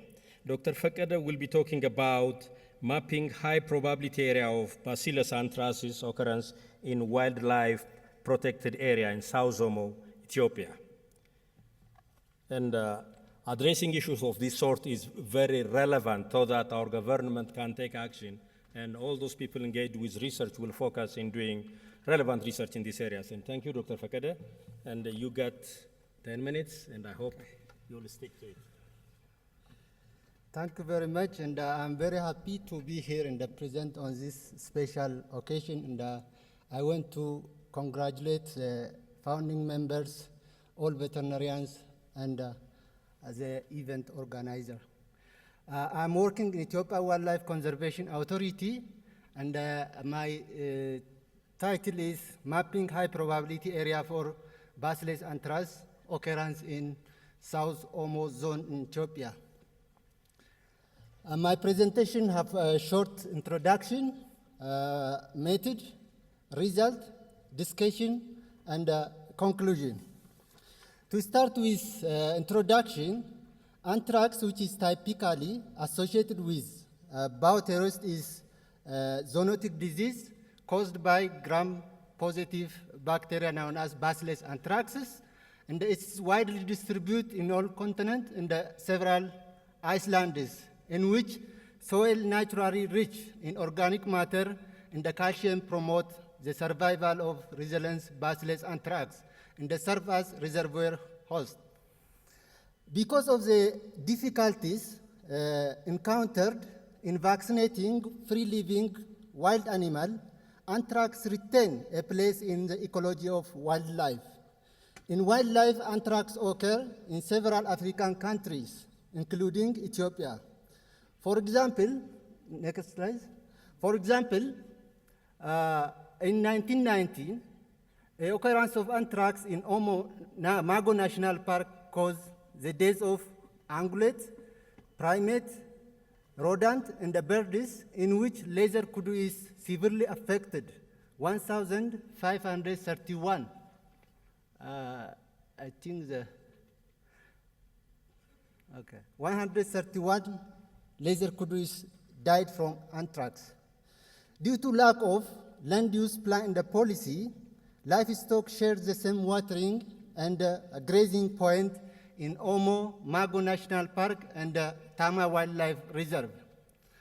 The increased anthropogenic factor may worsen the disease spillover at the interface. Consequently, it is urgent to predict the environmental suitability for Bacillus anthracis spore to locate high-risk area. Thus, the objective of this study is to identify and map high probability area for Bacillus anthrax spore survival to implement appropriate control strategy before the disease causes devastating effect on wildlife. In this perspective, several environmental variables that influence the survival of Bacillus anthrax in the environment has been used. My study area focused on wildlife protected area situated in the southern part of Ethiopia, inspired and established by the story of an inhabited wilderness and the unspoiled natural beauty during its establishment. Next. These wildlife protected areas are characterized by complex topography, hills, river, and a plain with climate comparatively dry. Next. The vegetation comprises extensive grasslands and a riverine forest as well as dense bushlands. This wildlife protected area, the three wildlife protected areas I talked, is under significant influence of anthropogenic factors like settlement, subsistence, commercial agricultural practice such as sugarcane farm and the plantation. The economy of community around this wildlife protected area largely depend on agriculture and the natural resource utilization, which trigger intense disputes that lead to the dramatic decline in wildlife, especially the large savanna animals. This increased encroachment into wildlife protected area and the increased utilization of wildlife resource aggravate the occurrence of disease like anthrax. To mention some of the fauna of this area, it includes mammals, birds, fishes, unknown number of reptiles, amphibians, and the invertebrates. To mention some of this, wild beast, buffalo, eland, laser kudu, elephant, zebra, Bisa-aurochs, waterbuck, giraffe, and lion are the major fauna of this area. When we come to the data collection, confirmed case of Bacillus anthrax spore in wildlife as available from 8 June 2010 to 23 July 2015 were extracted from FAO database comprising 8 African countries like Botswana, Kenya, Malawi, Mozambique, and Namibia. Predictor variables like monthly precipitation, monthly mean, minimum, and the maximum temperature, derived bioclimatic variable, elevation were extracted from bioclim data with the data available from 1972 to 2000 at 13 arc per second spatial resolution. Combination of physical and the chemical soil content at 250 spatial resolution extracted from World Soil Information Database. Then to adjust the cell size of this data extracted from different sources and to adjust the extent and the projection of all the data were resampled to the spatial resolution of 13 arc per second by the extract mask tool in the ArcGIS spatial analysis tool. And then to evaluate the multicolority of this predictor variable, the variable inflation factor were analyzed in SPS version 25, and to minimize the spatial autocorrelation of the occurrence point, we rarefied the point using species distribution model toolbox 2.5 integrated into ArcGIS. When I come to the spatial modeling and the evaluation, an ensemble modeling approach were employed using Biomod 2 package in R language, and the 10 algorithms were run at the same time. These are artificial neural network, surface range envelope, and the Maxent. By integrating different independent but complementary methods, ensemble model create robust environmental suitabilities, because those algorithms I mentioned above, they are standalone and possible to run them separately. But when they come together and they run in ensemble model, the ensemble model select the model which perform best, and then the prediction model become more accurate. Ensemble model help to bring together the output of different algorithms in which the ensemble result outperform the individual model. The model accuracy and the stability were assessed using area under curve, kappa, and the TSS with a portion of the original data set aside for testing. Models with great accuracy on the test data were projected on the current environmental predictor variable to develop an ensemble model. The model option biomode were set to default, and the algorithm ran with threefold. Each algorithm runs threefold, and totally with 13 output for model. Data were split into training and the evaluation variable, where 18% of the data were used to develop the model and 20% to evaluate the model. When I come to the result, after assessing multicollinearity, 9 predictor variable and 4 climatic,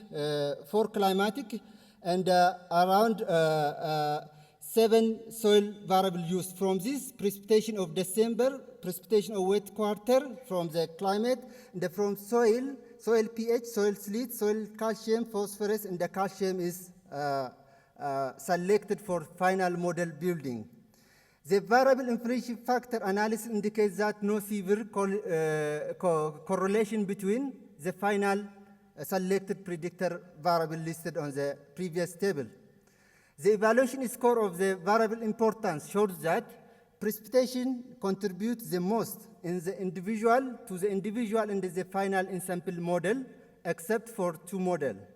Soil calcium, mean temperature of January in the soil pH contributes the least for individual model. This graph indicates that the contribution of this variable for individual model, and figure 3 shows that the contribution of the final selected variable for final ensemble model.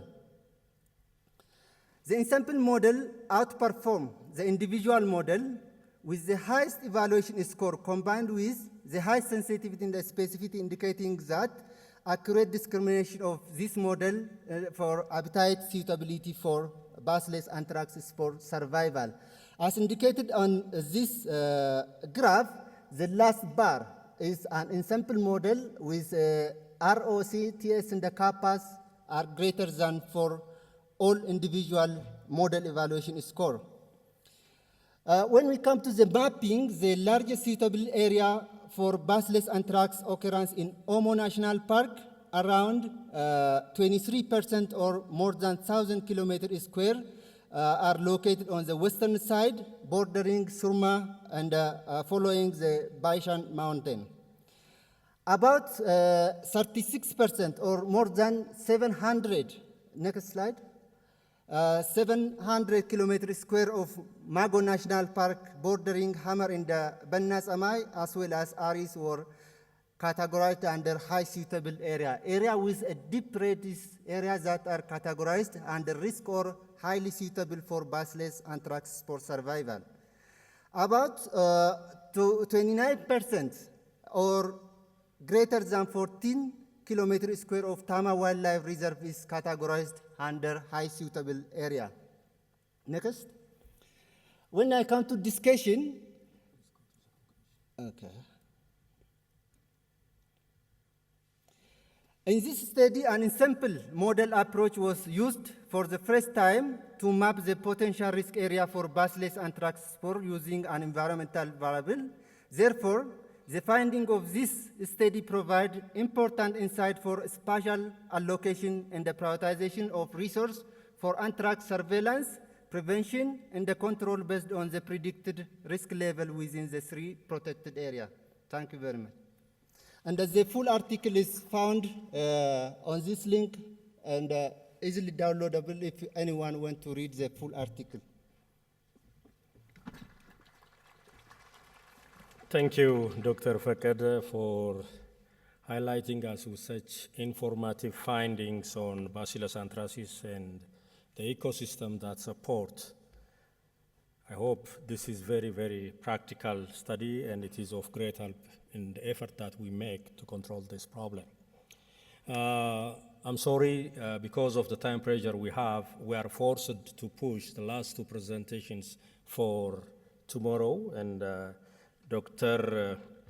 Markab Balai and Dr. Alamayo Haile Mariam will understand us, and you two, you will be talking on the topics that you promised tomorrow. The first thing to do is to deal with your presentation.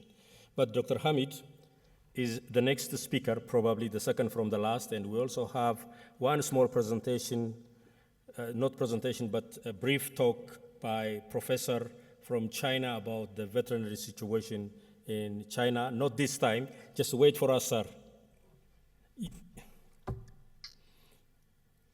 Sorry, sir, you will be talking after Dr. Hamid.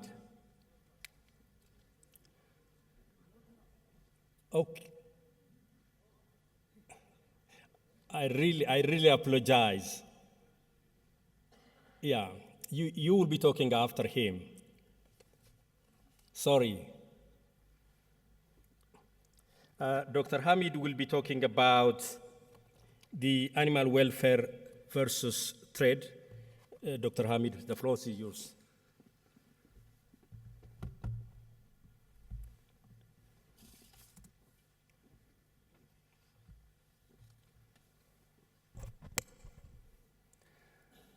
Thank you, moderator.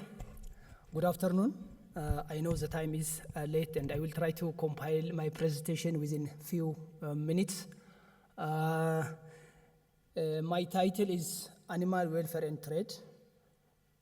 Just to give you an overview on animal welfare aligning with international livestock trade, and I will try to address all these contents. Next slide. Just my objective is to give overview on animal welfare and trade and to indicate area of future attention.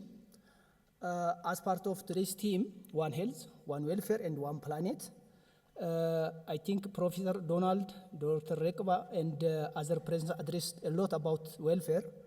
Hence, I will jump some of my slides covered previously. As a definition, is routine, everybody knows. I don't want to go in detail about the definition part, but we veterinarians here should understand what WOHA principle and guideline says regarding to animal welfare. So we need to read more after this session. You are expected to read and implement in field condition. Just as you see in the slide, there are 5 principal codes for animal welfare. These are hunger and thirst. Animals should be free from discomfort and free from pain, injury, and disease. And animal has to get freedom to express their normal behavior and has to get freedom for fear and distress. These are very, very critical code of principles in WOHA, the former OIE. As you know, previously, animal welfare is almost left for welfare activists, but now several projects, partners like Brook Ethiopia, universities like Addis Ababa University, College of Veterinary Medicine and Agriculture, Hawassa University, and other universities are joining in this area, and they're working at large. This is good, and also government is working at large, and there are a lot about this area, and there is a room and governmental structure to engage in animal welfare. Next slide. Why we need to talk about animal welfare in such a way? Because of the following 4 critical points. One is it has trade importance. As you know, now world consumers have they have different preferences, different choices. So because of this market politics, countries should maintain animal welfare to win the market and to get a good market accesses. As you know, we Ethiopians, we have huge livestock potential, but still we didn't utilize this huge potential because of such kind of reasons. So we need to understand and mitigate accordingly. And we need to keep and maintain compliance regarding to animal welfare. in order to get the market access. Also, enhance the productivity of our animals. You know that we have diversified production systems. There are pastoral community, mixed farming community, highlanders. There are different scenarios and production systems, and the stress and the challenge on animals is different. So we veterinarians hired in different animal production systems, we are expected to mitigate with these challenges. There are animal welfare standards I mentioned before as WOHA standard. The first one is international standard from a guideline set by WOHA. As a member country, Ethiopia has to keep the WOHA principle and guideline. The following, these 3 points are very critical to maintain animal welfare and to mitigate the welfare problems. We veterinarians need to address all welfare issues. Next slide. The other one is national regulation. As part of international regulation, Ethiopia also contextualized the international regulations, and we have our own guidelines, communication strategies, and by now we drafted our own standard operating procedures. So because of this reason, by now we are penetrating some Middle East and another market destinations. Why we need to enforce these laws? Just to avoid the trade bans, we need to understand and implement animal welfare guidelines and concepts. So we need to aware our farmers, traders, in order to maintain the international requirement and boosting our country competitiveness. As a requirement, vehicle has to be in the WOHA guideline. That means at the time of transportation, vehicles has to be non-slippery floors, just to avoid the challenge at the time of transportation. There should be proper ventilation, and they have good partitions. As you can see in the figure, the upper one cattle are highly suffocated. The partition is not good. If exporting destinations know where animals are moving in a stress way, they don't need to receive animals from the exporting country, so that we need to maintain our vehicles at the time of transportation with these factors. This is SOP and space required for animal at the time of transportation. Just this for information. If you see the bottom lorry, please click it. There is a video. Not working? Okay, no problem. The sheep is over suffocated, as you see. So our veterinarians working in various areas, you are a person in charge to see and control, monitor the market. So you have to advise, you have to consult, you have to teach and aware our traders not to suffocate, not to stress our animals at the time of transportation. Next. Yeah. This is our Mille quarantine. As you remember, last year I was celebrating the first Ethiopian quarantine Mille started or commencement of its export. By now, for the last 16 months, Ethiopia able to export almost 500,000 animals, and we have got near to 30 million forex from these animals. Congratulations. So our veterinarians, next slide. No.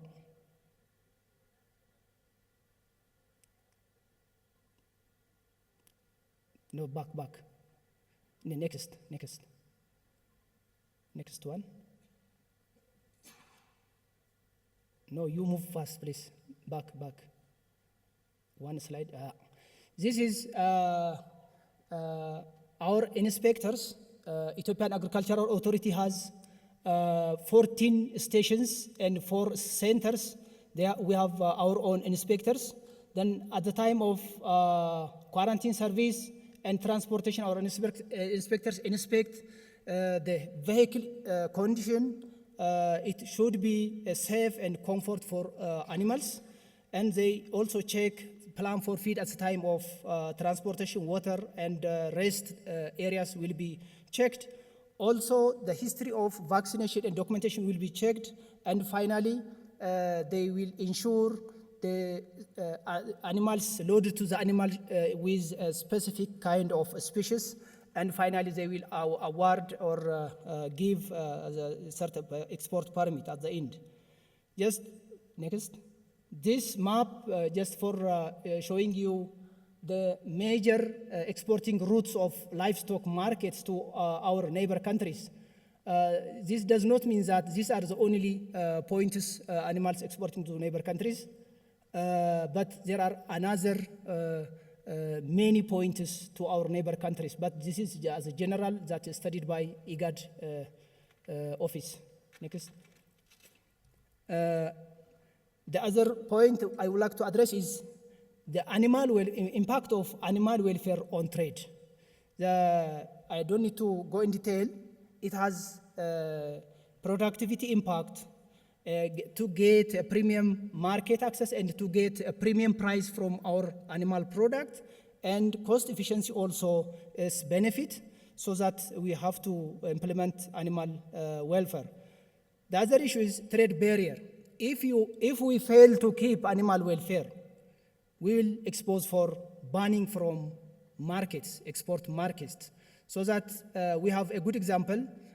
Saudi Arabia banned Ethiopian live animal to import from our country because of animal stress and disease case. So this is a good example. So we don't have to see this as a luxury issue. Animal welfare means it's not a luxury issue. It is part of mandatory for winning a trade. The other issue is by now, just by understanding these gaps, Ethiopian government understand and establish a lot of infrastructures, like more than 460 livestock markets throughout the country. We have now 6 quarantine facilities. The Milia quarantine is now functional. We have more than 264 slaughterhouses and export abattoirs. 11 of them are export abattoirs. And we have 16 labs, regional and national laboratories. Also, more than 20,000 vet professionals, DVM, BFV, SSC, and animal health. Almost near to 9,000 vet clinics and health posts. Just government is working to standardize as per WHO's guideline right now. As a case study, we have a success story. The one is Ethio-Djibouti Railway Initiative. As you remember, in the last month, September, the first shipment of cattle to Ethiopia to Djibouti was very successful. And because of this reason, it's able to reduce transporting time by 100%, and with no mortality. With no mortality. This is it's a great achievement for Ethiopian livestock sector, so that it has a key benefit: reduce transport stress, increase efficiency. Also, it has economic impact and is more economically feasible. Next slide. Next. Yes, just here I wanted to show you. By now, Ethiopia signed an agreement for Africa Free Trade Area, and Ethiopia is as part of BRICS countries. Now our market option is increasing time to time, so we need to prepare ourselves. First, we have to ready our quarantine facilities when market comes and able to export animals at large. So there are 6 quarantine areas. By now, Milia quarantine is okay, it's functional. Jijiga is under construction and on the finalization phase. The next is South Oromia, the Abello area. They already is planned for construct new quarantine to export animals through Lamu Port, Kenya. Almhal in Benishangul, Matama and Humara in Amhara region already is constructed, and because of security issue, it's not functional. So these are good potentials. When market comes, it's possible to apply. Now, Ethiopian government and we veterinarians should work together to avoid moving animals by foot. Trekking has to be stopped. So we need to provide good vehicles for animal transporting. For exporting purpose, we have a good train facility in the future. It's increasing time to time, its volume. So Ethiopian Agricultural Authority and Ethiopian Sea Transport and Logistics Service working together to advance this service and to keep animal welfare, in the meantime to boost our export volume. Next. As you can see in the photos and in the, yes, I will finish it. This is for your information, Ethiopian government signed an agreement with Djibouti government. We have now secured resting point in Djibouti port. So when animals transported from Mojo and reach to Djibouti, is easily and safely loaded to vessel with not affecting the welfare of animals. So this is a good value chain attachment, a connection for our animal export, live animal export. Next. Future direction, we veterinarians and me myself and we all together should have to be ready for the emerging trend of global market. Now market is, trade is a politics. So we have to compete with this trade politics. We have to keep our markets with smart technologies. We have to standardize our vet infrastructures. Animal registration, identification, and big data establishment is very important in the future. And we need to establish disease-free zones accordingly. And technology integration and welfare as a trade requirement has to be implemented. Next. When I conclude my presentation, animal welfare is essential not just for ethical reasons, but also for sustainability of livestock production and trade.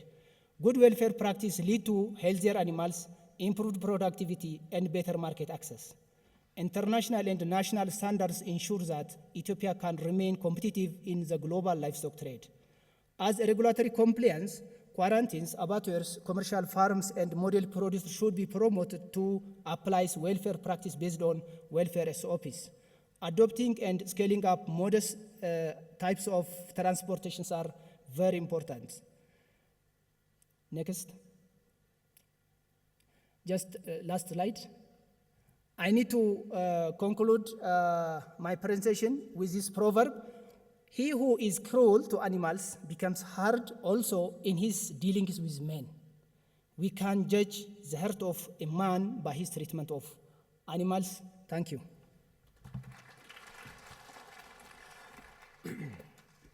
Thank you, Dr. Hamid, for such a nice and precise presentation on the welfare issue. Indeed, as you have said, welfare is no more luxury, and we don't respect welfare for ethical purpose. It has got a lot of economical advantage. So the welfare is becoming one of the required standards for farm animal production. Thank you for briefing on this. The last but not least will be Professor Dang, and he will be briefing us on situation of veterinary industry. Only 5 minutes. Sorry, Prof. Now it's your time. Ladies and gentlemen, my name is Zhang Zhihong from China Agricultural Expert Group to Ethiopia. We have 8 experts from China, and shall worked in Ethiopia about 3 years. So today, I think is a special day. We celebrate the 15th anniversary of Ethiopia Veterinary Association. I'm very, very glad. So today, I shall share the experience of developed livestock industry in China. That topic is perspective of developed livestock industry in China. We conclude I have worked about 38 years, but through my hard working, I think I have a lot of experience for develop the livestock industry. First, I draw a conclusion for strategy. Strategy one, I think we should construct the animal breeding system and the animal breeding system. I think this is very important. Breeds, including local breeds, local animal breeds, and exotic animal breeds. I think this how to use local breed, animal breeds, how to set up animal breeding system. I think this is very, very important. This strategy one. Strategy two, I think we should make the livestock industry in the industrialization. So livestock, there are a lot of the linkage from field to table, from producer to consumer. So there are a lot of the linkage. We should finish all of the linkage. This, so in industrialization is very, very important. This is the second strategy. Third strategy is standardization. So from production to process, all of the linkage, all of those, we should set up the standardization of the livestock. In China, for livestock industry, we set up more than 200 criteria, livestock criteria. So I think it's very important. Strategy 4, major animal disease we should prevent and control, like FMD, foot and mouth. For FMD, rabies, and avian influenza, and so we should set up the group and technician to prevent and control animal disease.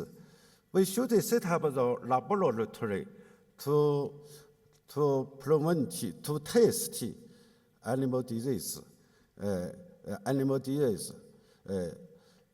This fourth. And fifth, we should set up the modern animal feeds factory or company. In China, there are more than 2,000 companies, animal feeds companies, in all around China. So I think animal feeds is very animal feeds industry is very important for develop the livestock industry. It can improve the production effective and efficiency, even including productivity of livestock. For animal feeds in China, I think in Ethiopia, set up the premix is very important. 5 days ago, I read some news in Bishoto, that area. There is that is a poultry production basis. So the leader lot of the premix in Ethiopia. I think this force 6. We should use the modern technology, set up the modern farmer. Modern technology, including AI technology. AI technology, that means artificial intelligence. Also, so AI, there is another meaning. That is artificial simulation. But for modern technology, that is artificial intelligence.